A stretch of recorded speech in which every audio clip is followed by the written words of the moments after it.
relax. Are you playing? Are you good at tennis? Exactly, so why are you speaking? For a Mr. Tsitsipas.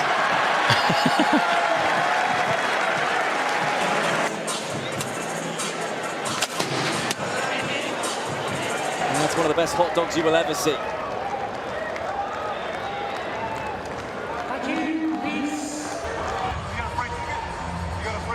Shine. Why are you watching me on a Sunday night? You got nothing else to do on a Sunday night? Match. Bro, where's your fan?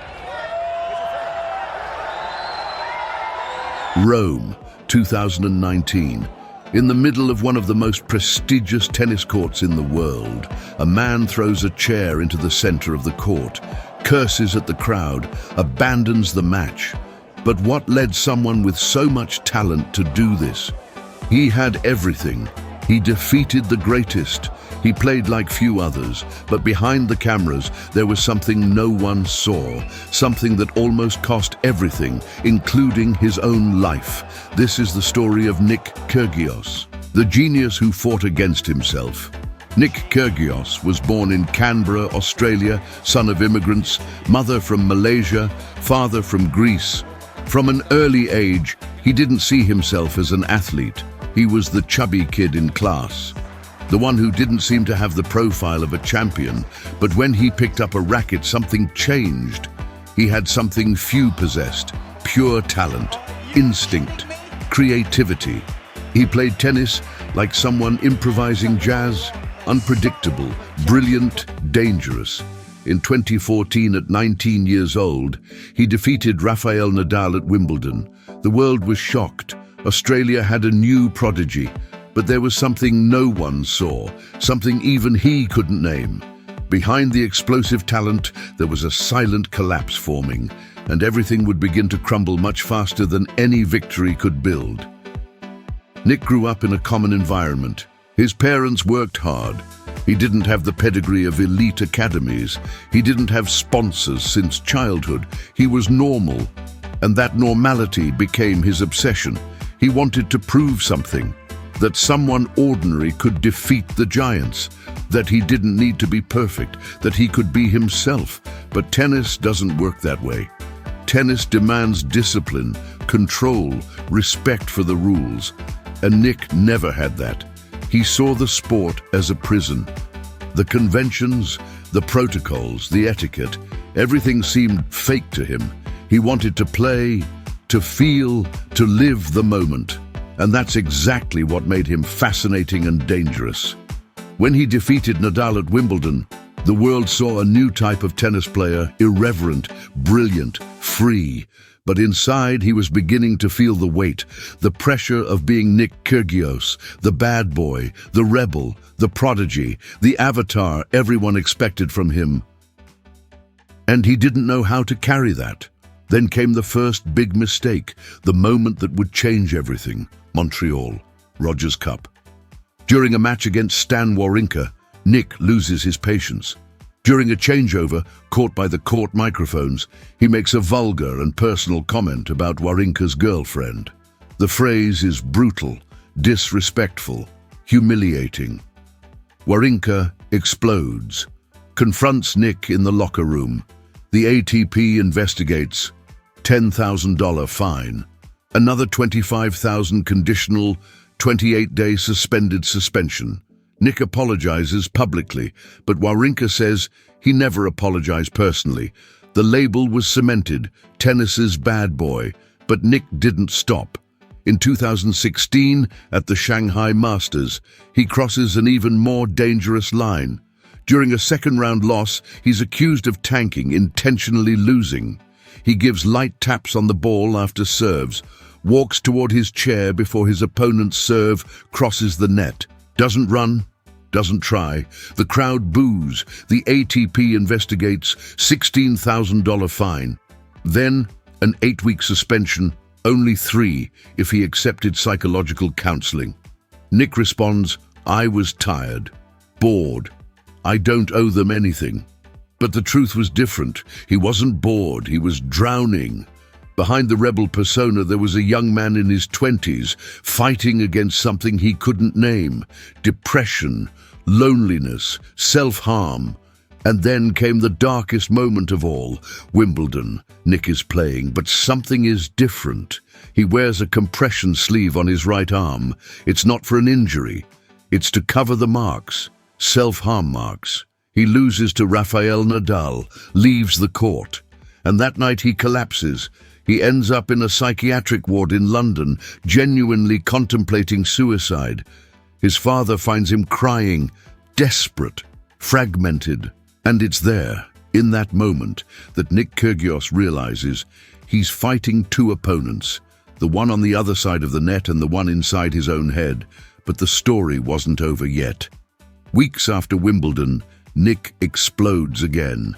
This time in Rome. During a match against Casper Ruud, he loses control, curses at the crowd, smashes rackets, kicks water bottles, throws a folding chair into the middle of the court. He's disqualified, €20,000 fine, loss of ranking points. And then, in Cincinnati, months later, the biggest fine of his career, $113,000. The world saw a bad boy, but he was screaming for help. Wimbledon. Against all odds, Nick Kyrgios reaches the final. A Grand Slam final. He defeats tough opponents, plays the best tennis of his life, shows the world that, when focused, he can compete with anyone. The final is against Novak Djokovic, the most consistent man in tennis history. Nick fights, but it's not enough. Djokovic wins. And even so, something changed.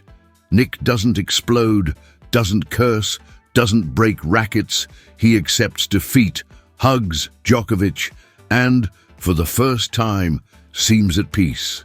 That seemed to be the restart, the turnaround, the moment when everything would finally make sense. But Nick Kyrgios's life was never linear. Months before that epic final, something was being silently investigated. January 2021. Canberra. An argument with his ex-girlfriend, Chiara Passari, escalates. Nick is frustrated, trying to leave. She places herself between him and the car door. He pushes her. She falls. Passari files the formal complaint almost 10 months later, after the relationship ends. And the case only comes to public light in 2023. Nick Kyrgios is charged with common assault. He pleads guilty. The court hears that, at the time of the incident, Nick suffered from severe depression, suicidal ideation, and insomnia. That the act was impulsive, not premeditated.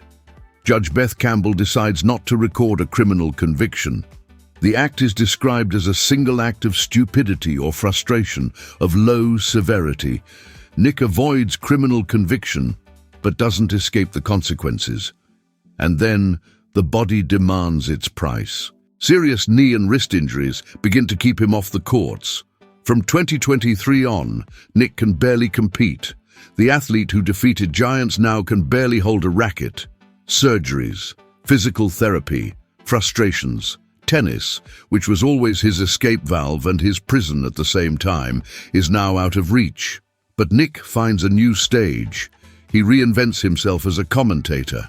Frank, direct, unfiltered, he criticizes ATP management, questions double standards in doping cases, defends his deep knowledge of the sport. He says he defeated Federer, Nadal, Murray, and Djokovic, that his knowledge is valuable, that his voice deserves to be heard. And for a while it seems he's found a new purpose. But in 2025, the shadow of the past returns. Negative fan reaction about the assault case grows. Pressure increases. Nick is removed from Wimbledon and ESPN coverage. He expresses frustration, says he's being judged for one moment of his life while his achievements are ignored. But something different happens this time. Nick doesn't explode, doesn't attack, doesn't destroy. He speaks openly. He talks about depression, about suicide, about the internal struggle that almost destroyed him. He says the biggest obstacle of his career wasn't Federer, Nadal, or Djokovic. It was himself.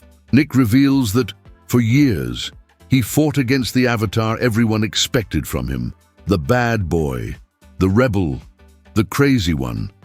But behind that, there was only an insecure young man who didn't consider himself an athlete, trying to prove that an ordinary person could defeat the greats, and he almost lost everything in the process. He says that using his platform to discuss mental health is a greater success than winning a Grand Slam. That being vulnerable requires more courage than any match he's ever played. And for the first time, Nick Kyrgios seems to be at peace with who he really is. Not the avatar, not the bad boy, not the wasted prodigy, just Nick, a complex human being, flawed, real. Nick Kyrgios' story is not about wasted talent. It's about a human being's struggle to exist in a world that demanded perfection when he only wanted to be authentic. He defeated giants, but almost lost himself.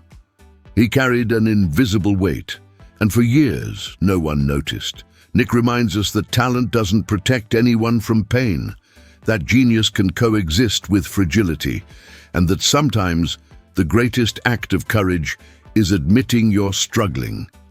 Today, Nick Kyrgios continues his journey, far from the courts, but more present than ever, and his story leaves us with a question each of us needs to answer. How much weight can a human being carry before asking for help? If this story touched you, leave a like, subscribe to the channel, and in the comments tell us what would you have done in his place.